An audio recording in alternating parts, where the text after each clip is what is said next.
Magistrate ಕೋರ್ಟ್ನಲ್ಲಿ ದರ್ಶನ್ ಮನೆ ಊಟದ ಭವಿಷ್ಯ ನಿರ್ಧಾರವಾಗುವಂತಹ ಸಾಧ್ಯತೆ ಇದೆ.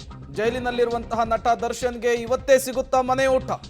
ಮನೆ ಊಟ ಹಾಸಿಗೆಗೆ ದರ್ಶನ್ ಪರ ವಕೀಲರು ಮನವಿಯನ್ನು ಮಾಡಿಕೊಂಡಿದ್ದಾರೆ. ದರ್ಶನ್ ಪರ ವಕೀಲರ ಮನವಿಗೆ ಎಸ್ಪಿಪಿ ತೀವ್ರ ಆಕ್ಷೇಪವನ್ನು ವ್ಯಕ್ತಪಡಿಸಿದ್ದಾರೆ. ಜೈಲಿನಲ್ಲಿರುವಂತಹ ರೋಗಿಗಳು ಆರೋಗ್ಯ ಸರಿ ಇಲ್ಲದೆ ಇದ್ದರೆ ಅವರಿಗೆ ವಿಶೇಷ ಊಟದ ನೀಡಲಿಕ್ಕೆ ಅವಕಾಶ ಇರುತ್ತೆ, ಆದರೆ ಮನೆ ಊಟವನ್ನೇ ಕೊಡಬೇಕು ಅಂತೇಳಿ ಎಲ್ಲೂ ಕೂಡ ಉಲ್ಲೇಖವಾಗಿಲ್ಲ. ಜೈಲಿನ ಕೈಪಿಡಿಯಲ್ಲಿ ಮನೆ ಊಟ ಅನ್ನೋದರ ಉಲ್ಲೇಖ ಎಲ್ಲೂ ಕೂಡ ಇಲ್ಲ ಅಂತೇಳಿ ಪ್ರಸನ್ನ ಕುಮಾರ್ ಅವರು ವಾದವನ್ನು ಮಂಡಿಸ್ತಾ ಇದ್ದಾರೆ. ಜೈಲಾಧಿಕಾರಿಗಳ ವರದಿಯನ್ನು ಉಲ್ಲೇಖಿಸಿ ಈಗ ವಾದವನ್ನು ಮಂಡಿಸ್ತಾ ಇರುವಂತಹದ್ದು ಎಸ್ಪಿಪಿ. ಇನ್ನೇನು ಕೆಲವೇ ಕ್ಷಣಗಳಲ್ಲಿ ದರ್ಶನ್ ಅವರಿಗೆ ಮನೆ ಊಟ ಸಿಗುತ್ತಾ ಇಲ್ವಾ ಅನ್ನುವಂತಹ ಪ್ರಶ್ನೆಗೆ ಉತ್ತರ ಸಿಗುವಂತಹ ಸಾಧ್ಯತೆಗಳು ಎದ್ದು ಕಾಣಿಸ್ತಾ ಇದೆ. ಜೈಲಿನಲ್ಲಿರುವಂತಹ ರೋಗಿಗಳು ಆರೋಗ್ಯ ಸರಿ ಇಲ್ಲದಿದ್ದರೆ ಅವರಿಗೆ ವಿಶೇಷ ಊಟವನ್ನು ನೀಡಬಹುದು, ಅದಕ್ಕೆ ಕೋರ್ಟ್ ಅವಕಾಶವನ್ನು ಕಲ್ಪಿಸಿಕೊಡಬಹುದು. ಅದನ್ನು ಹೊರತುಪಡಿಸಿ ಮನೆ ಊಟವನ್ನೇ ಕೊಡಬೇಕು ಅಂತೇಳಿ ಎಲ್ಲೂ ಕೂಡ ಉಲ್ಲೇಖವಿಲ್ಲ. ಹಾಗಾಗಿ ದರ್ಶನ್ ಅವರಿಗೆ ಮನೆ ಊಟಕ್ಕೆ ಅವಕಾಶವನ್ನು ಮಾಡಿಕೊಡಬಾರ್ದು ಅಂಥೇಳಿ ಸ್ಪೆಷಲ್ ಪಬ್ಲಿಕ್ ಪ್ರಾಸಿಕ್ಯೂಟರ್ ತಮ್ಮ ಪಟ್ಟನ್ನು ಮುಂದುವರಿಸಿದ್ದಾರೆ. ಬಿಗಿಯಾದ ವಾದವನ್ನು ಮಂಡಿಸ್ತಾ ಇದ್ದಾರೆ. ಆರೋಪಿಗೆ ಅತಿಸಾರ ಆಗಿದ್ರೆ ಸಾತ್ವಿಕ ಆಹಾರವನ್ನು ನೀಡಬೇಕು, ಕುಡಿಯಲು ಬಿಸಿ ನೀರನ್ನ ಕೊಡಬೇಕು. ಸ್ಪೆಷಲ್ ಪಬ್ಲಿಕ್ ಪ್ರಾಸಿಕ್ಯೂಟರ್ ಅವರ ವಾದ ಇದು. ಅನಾರೋಗ್ಯದಿಂದ ಅವರು ಬಳಲ್ತಾ ಇದ್ರೆ 15 ದಿನ ವಿಶೇಷವಾಗಿ ಅವರಿಗೆ ಆಹಾರವನ್ನ ಕಲ್ಪಿಸಿಕೊಡಬೇಕು. ಜೈಲಿನಲ್ಲಿರುವಂತಹ ನಟ ದರ್ಶನ್ಗೆ ಮನೆ ಊಟ ಸಿಗುತ್ತಾ?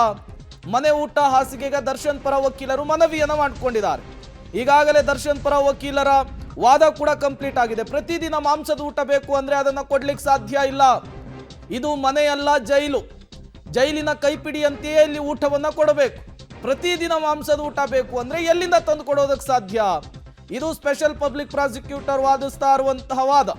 ನ್ಯಾಯಾಧೀಶರ ಮುಂದೆ ಎಲ್ಲ ವಿಚಾರವನ್ನು ಉಲ್ಲೇಖಿಸ್ತಿದ್ದಾರೆ. ವಾರದಲ್ಲಿ ಒಮ್ಮೆ ಮಾತ್ರ ನಾನ್ ವೆಜ್ ಊಟ ಕೊಡಬಹುದು, ಅದು ಶುಕ್ರವಾರ ಒಂದು ಮೊಟ್ಟೆ ಅಥವಾ ಮಾಂಸದ ಊಟವನ್ನು ಕೊಡಲಾಗುತ್ತೆ. ಅದನ್ನ ಹೊರತುಪಡಿಸಿ ಇಡೀ ವಾರವಿಡೀ ಇಡೀ ದಿನ ನನಗೆ ಮಾಂಸದ ಊಟ ಬೇಕು, ಬಿರಿಯಾನಿ ಬೇಕು ಅಂದ್ರೆ ಅದನ್ನ ಕೊಡ್ಲಿಕ್ಕೆ ಯಾವುದೇ ಕಾರಣಕ್ಕೂ ಸಾಧ್ಯ ಇಲ್ಲ ಅಂತೇಳಿ ವಾದವನ್ನ ಮಂಡಿಸ್ತಿದ್ದಾರೆ. ಪ್ರತಿದಿನ ಮಾಂಸದ ಊಟ ಬೇಕು ಅಂದ್ರೆ ಹೇಗೆ ಕೊಡ್ಲಿಕ್ಕೆ ಸಾಧ್ಯ ಅಂತೇಳಿ ನ್ಯಾಯಾಧೀಶರಿಗೆ ಕೇಳ್ತಾ ಇರುವಂತಹದ್ದು. ಈಗ ಸ್ಪೆಷಲ್ ಪಬ್ಲಿಕ್ ಪ್ರಾಸಿಕ್ಯೂಟರ್ ಹೇಳ್ತಾ ಇರುವಂತಹದ್ದು ದರ್ಶನ್ ಅವರ ಆರೋಗ್ಯ ಸರಿ ಇದೆ. ಜೈಲಾಧಿಕಾರಿಗಳು ಕೂಡ ಅದನ್ನ ಕನ್ಫರ್ಮ್ ಮಾಡಿದ್ದಾರೆ, ದೃಢಪಡಿಸಿದ್ದಾರೆ. ಹಾಗಾಗಿ ದರ್ಶನ್ ಅವರಿಗೆ ಯಾವುದೇ ಕಾರಣಕ್ಕೂ ಮನೆ ಊಟಕ್ಕೆ ಅವಕಾಶವನ್ನು ಕಲ್ಪಿಸಿಕೊಡಬಾರ್ದು. ಮಾಂಸದ ಊಟವನ್ನು ತಿನ್ನಬೇಕು ಅನ್ನುವಂತಹ ಬಯಕೆಯಲ್ಲಿ ದರ್ಶನ್ ಅವರ ಪರ ವಕೀಲರು ಈ ರೀತಿಯ ಮನವಿಯನ್ನು ಮಾಡಿಕೊಂಡಿದ್ದಾರೆ ಅಂತ ಹೇಳಿ ವಾದವನ್ನು ಮಂಡಿಸ್ತಾ ಇರುವಂಥದ್ದು. ಮನೆ ಊಟವನ್ನ ನೀಡುವಂತೆಯೇ ಇಲ್ಲ, ಜೈಲಿನ ಕೈಪಿಡಿಯ ಪ್ರಕಾರ ಅನ್ನೋದನ್ನು ಕೂಡ ಉಲ್ಲೇಖಿಸ್ತಾ ಇರುವಂತಹದ್ದು, ಪ್ರಬಲ ವಾದವನ್ನು ಮಂಡಿಸ್ತಾ ಇರುವಂಥದ್ದು. ಮತ್ತಷ್ಟು ಡೀಟೇಲ್ಸ್ ಕೊಡ್ತಾರೆ ನರಸಿಂಹಮೂರ್ತಿ, ಏನಾಗ್ತಾ ಇದೆ ಕೋರ್ಟ್ನ ಕಲಾಪದಲ್ಲಿ ಅಂತ? ಪ್ರೇಮ್, ಇದೀಗ ಎಸ್ಪಿಪಿ ಪ್ರಸನ್ನ ಕುಮಾರ್ ಪ್ರತಿವಾದವನ್ನ ಮಂಡನೆ ಮಾಡ್ತಿದ್ದಾರೆ. ಜೈಲಿನ ಮ್ಯಾನ್ಯುಯಲ್ ಪ್ರಕಾರ ಎಲ್ಲೂ ಕೂಡ ವಿಚಾರಣಾಧೀನ ಕೈದಿಗಳಿಗೆ ಮನೆ ಊಟಕ್ಕೆ ಅವಕಾಶ ಮಾಡಿಕೊಡ್ಬೇಕು ಅಂತೇಳಿ ಎಲ್ಲೂ ಕೂಡ ಇಲ್ಲ. ಅವ್ರಿಗೆ ಹುಷಾರಿಲ್ಲ ಅಂತೆಂದ ಸಂದರ್ಭದಲ್ಲಿ ಒಂದಷ್ಟು ಜೈಲಿನ ಮ್ಯಾನ್ಯುಯಲ್ ಪ್ರಕಾರ ಸಂಪರ್ಕ ಸಾಧ್ಯವಾಗಿಲ್ಲ.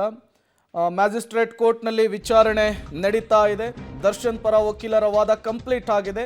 ಅದಕ್ಕೆ ಪ್ರತಿಯಾಗಿ ಪಬ್ಲಿಕ್ ಪ್ರಾಸಿಕ್ಯೂಟರ್ ಪ್ರತಿವಾದವನ್ನು ಮಂಡಿಸ್ತಾ ಇದ್ದಾರೆ. ದರ್ಶನ್ ಆರೋಗ್ಯದಿಂದ ಹಿಡಿದು ಜೈಲಿನಲ್ಲಿರುವಂತಹ ಊಟದ ಮೆನುವಿನ ವಿಚಾರದವರೆಗೂ ಕೂಡ ಹಲವು ಅಂಶಗಳನ್ನು ಉಲ್ಲೇಖಿಸ್ತಾ ಇರುವಂತಹದ್ದು ಎಸ್ಪಿಪಿ. ವಿಶೇಷ ಊಟವನ್ನ ಕೊಡಬಹುದು, ಆದರೆ ಮನೆ ಊಟಕ್ಕೆ ಅವಕಾಶವನ್ನ ಕೊಡಬಾರ್ದು ಅಂತೇಳಿ ತಮ್ಮ ಪ್ರಬಲ ವಾದವನ್ನ ಮುಂದುವರಿಸಿದ್ದಾರೆ. ಮತ್ತಷ್ಟು ಡೀಟೇಲ್ಸ್ ನರಸಿಂಹಮೂರ್ತಿ ಕೊಡ್ತಾರೆ. ನರಸಿಂಹಮೂರ್ತಿ, ಸ್ಪೆಷಲ್ ಪಬ್ಲಿಕ್ ಪ್ರಾಸಿಕ್ಯೂಟರ್ ಅವರ ವಾದ ಹೇಗೆ ಸಾಗ್ತಾ ಇದೆ ಅಂತ?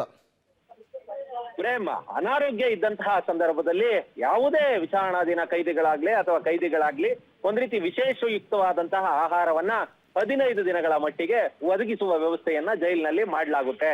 ಆದ್ರೆ ಇವರು ಪ್ರತಿದಿನ ಬಿಸಿನೀರ್ ಬೇಕು ಅಂತ ಹೇಳಿದ್ರೆ ಕೊಡೋದಕ್ಕೆ ಸಾಧ್ಯವಾಗೋದಿಲ್ಲ. ಜ್ವರ ಇದ್ದಂತಹ ಸಂದರ್ಭದಲ್ಲಿ ಬಿಸಿನೀರನ್ನ ಒದಗಿಸಬಹುದು. ಮತ್ತೆ ಇವರು ಬೇದಿ ಇದೆ, ಜ್ವರ ಇದೆ ಅಂತ ಹೇಳಿದಂತಹ ಸಂದರ್ಭದಲ್ಲಿ ಉಪ್ಪು ಹುಳಿ ಖಾರವಿಲ್ಲದಂತಹ ಸಾತ್ವಿಕ ಆಹಾರವನ್ನ ಸೇವನೆ ಮಾಡಬೇಕು. ಆದ್ರೆ ಇವರು ಬೇಡಿಕೆ ಇಡ್ತಿರ್ತಕ್ಕಂತಹದ್ದು ಬೇರೆ ಬೇರೆ ರೀತಿಯಾದಂತಹ ಊಟ. ಪ್ರತಿದಿನ ಇವರು ನಾನ್ ವೆಜ್ ಬೇಕು ಅಂತ ಹೇಳಿದ್ರೆ, ಪ್ರತಿದಿನ ಮಾಂಸ ತಿನ್ಬೇಕು ಅಂತ ಹೇಳಿದ್ರೆ ಮಾಂಸದ ಊಟ ಬೇಕು, ಬಿರಿಯಾನಿ ಬೇಕು ಅಂತ ಹೇಳಿದ್ರೆ ಅದನ್ನ ಕಲ್ಪಿಸೋದಕ್ಕೆ ಸಾಧ್ಯವಿಲ್ಲ. ಹೀಗಾಗಿ ಜೈಲಿನ ಊಟವನ್ನ ಕಾಯಂಗೊಳಿಸ್ಬೇಕು, ಮನೆ ಊಟವನ್ನ ಕೊಡೋದಕ್ಕೆ ಅವಕಾಶ ಇಲ್ಲ. ಯಾರಾದ್ರೂ ಜೈಲಿನಲ್ಲಿ ಹುಷಾರನ್ನ ತಪ್ಪಂತಹ ಸಂದರ್ಭದಲ್ಲಿ ಜೈಲಿನಲ್ಲಿ ನಿಗಾವನ್ನ ವಹಿಸಲಾಗುತ್ತೆ. ಜೈಲಿನ ಆಸ್ಪತ್ರೆಯಲ್ಲಿ ವೈದ್ಯರು ವಹಿಸಲಾಗುತ್ತೆ. ಜೈಲಿನ ಆಸ್ಪತ್ರೆಯಲ್ಲಿ ವೈದ್ಯರು ಪರೀಕ್ಷೆಗೆ ಒಳಪಡಿಸ್ತಾರೆ ಏನಾಗಿದೆ ಎತ್ತ ಅಂತೇಳಿ.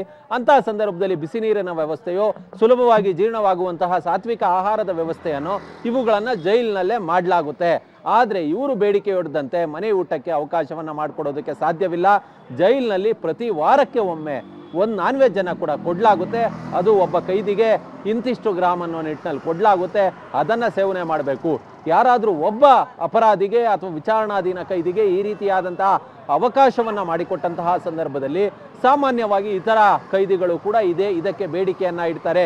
ಇಲ್ಲಿ ಜೈಲಾಧಿಕಾರಿ ಜೈಲಿನ ಊಟದ ಬಗ್ಗೆ, ಜೈಲಿನ ಊಟದ ವ್ಯವಸ್ಥೆ ಹೇಗಿದೆ, ಜೈಲಿನಲ್ಲಿ ಊಟದ ಎಷ್ಟು ಕೈದಿಗಳು ಪ್ರತಿದಿನ ಸೇವನೆಯನ್ನ ಮಾಡ್ತಿದ್ದಾರೆ, ಹೇಗೆ ತಯಾರು ಮಾಡಲಾಗುತ್ತೆ ಅನ್ನೋ ನಿಟ್ಟಿನಲ್ಲಿ ವರದಿಯನ್ನ ಸಹ ಕೊಟ್ಟಿದ್ದಾರೆ. ಹೀಗಾಗಿ ಜೈಲೂಟವನ್ನು ಫಿಕ್ಸ್ ಮಾಡಬೇಕು, ಮನೆ ಊಟವನ್ನು ಕೊಡಬಾರ್ದು ಅನ್ನೋ ನಿಟ್ಟಿನಲ್ಲಿ ಪ್ರಸನ್ನ ಕುಮಾರ್ ರವರು ಪ್ರಬಲವಾಗಿ ಪ್ರತಿವಾದವನ್ನ ಮಂಡಿಸ್ತಿದ್ದಾರೆ. ಪ್ರೇಮ್.